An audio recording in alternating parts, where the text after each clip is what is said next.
क्या पूजा पाठ हवन यज्ञ करने से दुख दूर हो सकते हैं?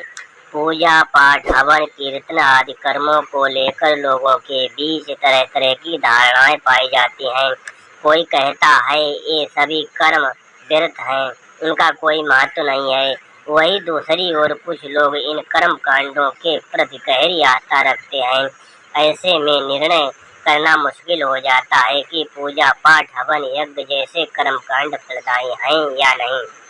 इस उलझन का हल स्वयं तथागत बुद्ध देते हैं। तथागत बुद्ध का मानना है कि दुख 3 प्रकार के होते हैं। नंबर 1, शारीरिक दुख।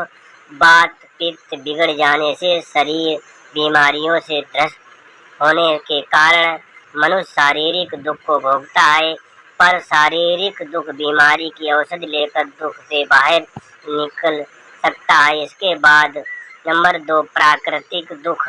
आंधी तूफान सुनामी अग्निकांड आदि प्राकृतिक दुख का इलाज तो किसी देवी देवता ईश्वर परमात्मा के पास भी नहीं है।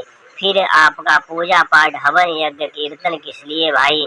और फिर तीसरा दुख स्वयं मानव निर्मित होता है। शारीरिक प्राकृतिक दुख तो केवल एक तालाब के समान है, पर मानव निर्मित दुख तो समुद्र के समान है। जैसे सामाजिक जातिगत आर्थिक गलत राजनीतिक गलत व्यक्तिगत आदतें गलत धारणाएं गलत धार्मिक सोच चलन और दमन आदि, इनका निराकरण पूजा पाठ हवन यज्ञ कीर्तन जैसे अंधविश्वासी कर्मकांडों से कभी हो ही नहीं सकता है।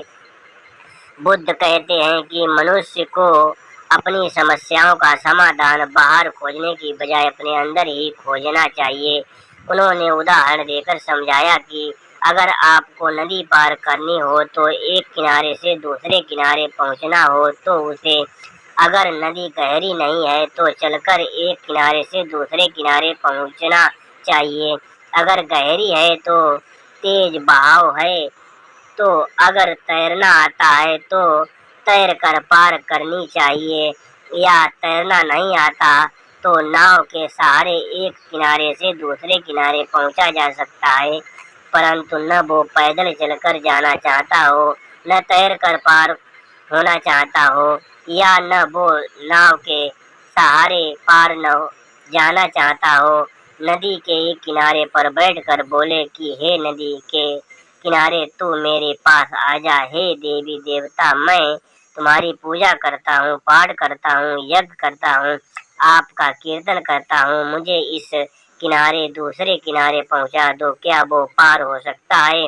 क्या ऐसा व्यक्ति मूर्ख नहीं कहा जाएगा? ठीक इसी तरह आप चाहें कितनी पूजा पाठ हवन यज्ञ कीर्तन कर लें, जब तक आप स्वयं अपने दुखों को परेशानियों को कठिनाइयों को पार करके सुख के किनारे नहीं पहुंचना चाहते, स्वयं प्रयास नहीं करते, तब तक आप इनसे नहीं बच सकते हो। इसलिए हमें ही प्रयास करना चाहिए, किसी के भरोसे नहीं बैठे रहना चाहिए, हमें ही संघर्ष करना चाहिए। हम चाहे कितनी ही पूजा पाठ कर लें, हमें मन चाहा फल प्राप्त नहीं हो सकता है। हम ये कतई नहीं कहते कि पूजा पाठ सब व्यर्थ है, लेकिन समस्याओं से उबरने के लिए आपको स्वयं प्रयास करने होंगे।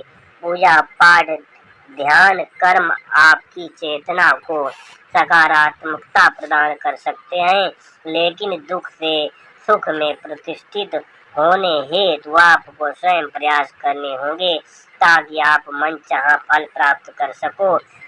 नमो बुद्धाय। भवतु सर्वमंगलम्।